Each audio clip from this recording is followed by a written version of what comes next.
We are now going to hear from Lynne Lambert about Reed Buntings at Tring Reservoirs. Lynne has been volunteering at Tring Reservoirs for 30 years, first with the Friends of Tring Reservoirs and now with Herts and Middlesex Wildlife Trust. She's the volunteer warden for Marsworth Reservoir and has been the lead ringer there since 2008. For the last 7 years, Herts Bird Club has been providing seed for the bird feeder at Marsworth, and she will now be explaining what we are discovering about the birds using it. So thank you very much. There's Lynne.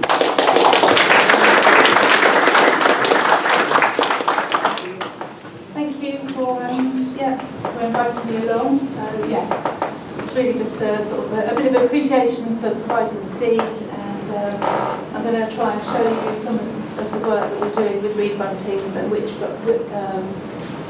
what birds are using the seed. So I've also got some nice photos of Reed Buntings, all taken by Claire Nuttall, just to try and keep it entertaining for you.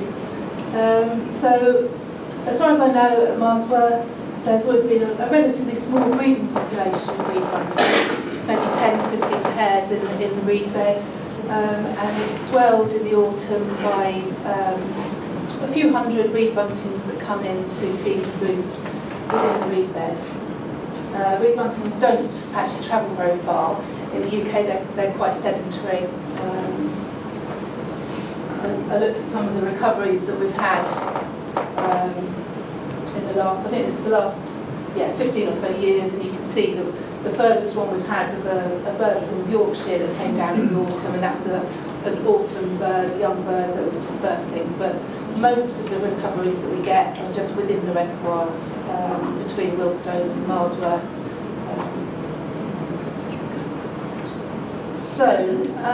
Let's move on. So Reed Buntings have declined massively since the 70s and 80s. There's been a 60% decline in Reed Buntings. The RSPB did a study in 2003 that showed that it was mainly due to overwinter survival. So it's the introduction of herbicides and a loss of winter stubble and weed seeds that has caused the decline in Reed Bunting population. It's increased so it's unlisted, so it's of conservation concern. The numbers, I think, have increased a little in the last few years, mainly in the north and east of the country. But in our area, in the southeast, the numbers are still declining. So breeding success has been fairly stable, so the decline has been mainly driven by a loss of overwinter food.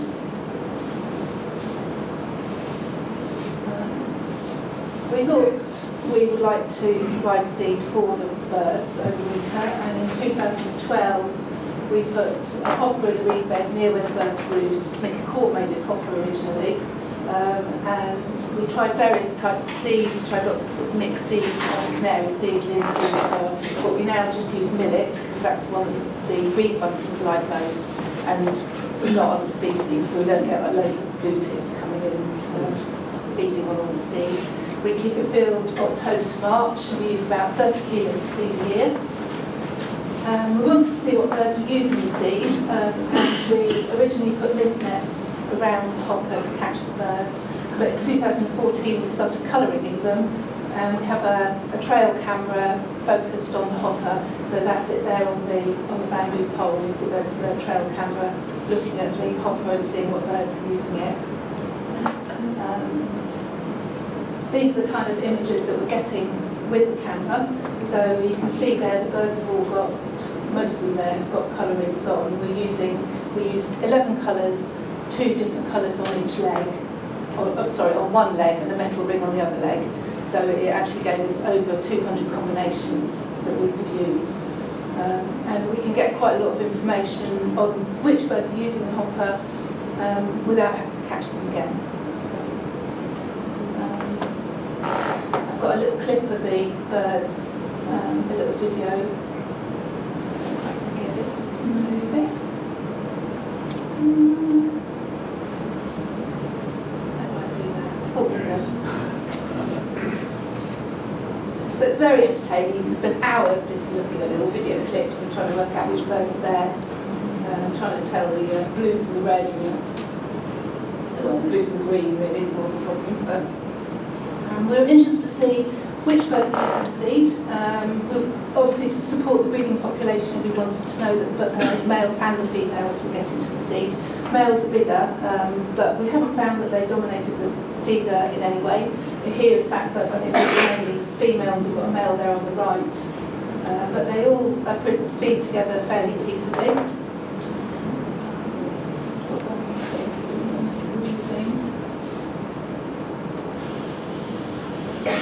See, one bird comes off here on the right, and then if it didn't have colourings on, you might have thought that was the same bird going back up, but you can see it was actually a different bird.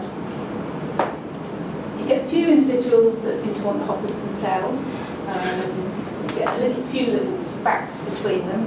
I watched a selection of them more closely, and of 85 spats, or little aggression,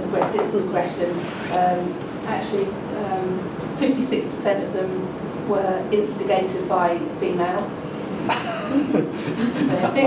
So you get females mainly pushing off females, then females pushing off males, and then the fewest disputes actually were between the males, were male-male. In the autumn, the first birds back to the hopper tend to be the adult colour-ringed females, so that implies that they're remembering where the food is, and then the first ones back at the hopper in the autumn. We're getting some nice detailed information on the life history of individual birds through this, in combination with the normal CES, so summer ringing at Wilstone and Marsworth Reservoir. So this bird, for example, red and blue on his left leg, he has been moving between Marsworth. He was originally ringed at Marsworth, and he's been moving between Marsworth in the winter and then caught breeding at Wilstone in the summer. And that's happened for 3 years. We've been picking them up. So John's been catching them at Wilstone, and then we've been seeing them at the hopper in the autumn. And yeah, the last time we saw him was January 22. So we're sort of building up quite a good life history of individuals by doing this.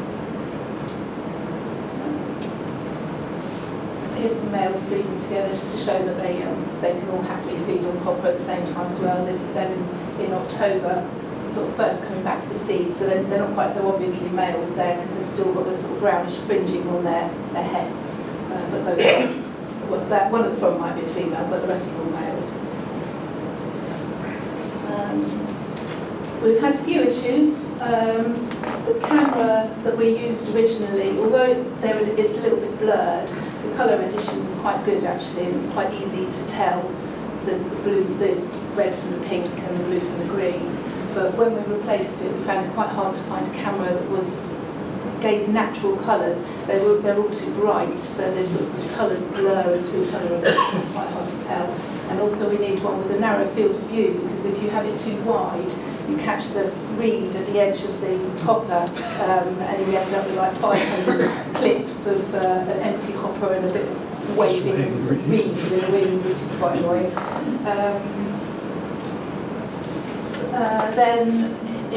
The other problem we've had is a bit of vandalism.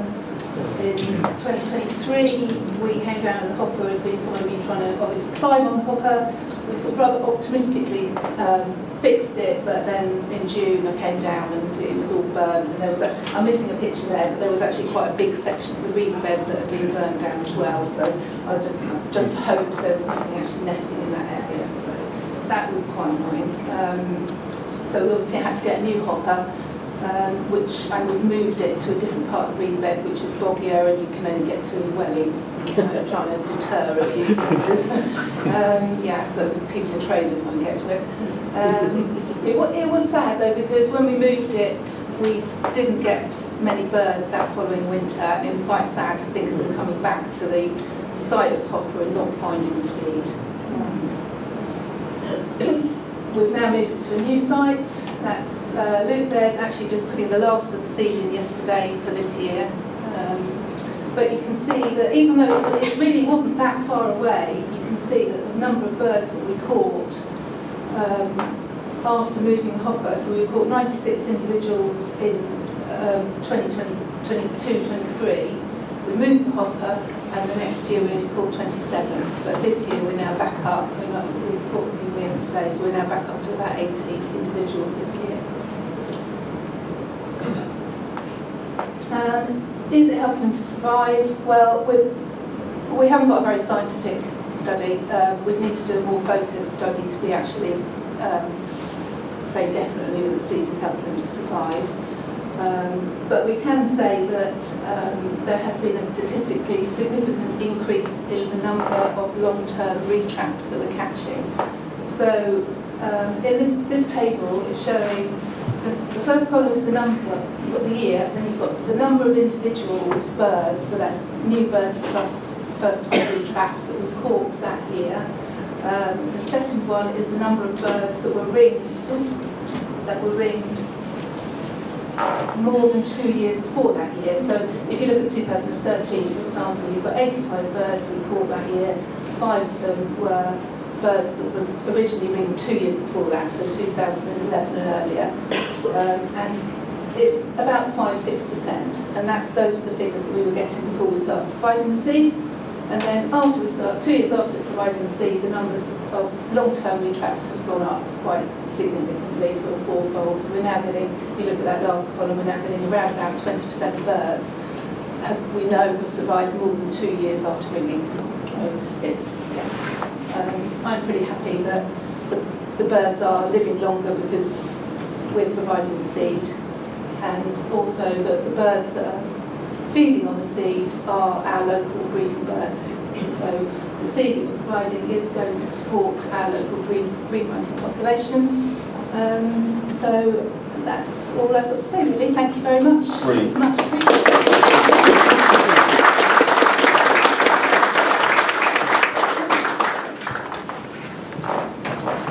Yes, we don't have time for questions for Lynne, but I'm sure, Lynne, you'd be happy to answer anything on Reed Buntings at Tring after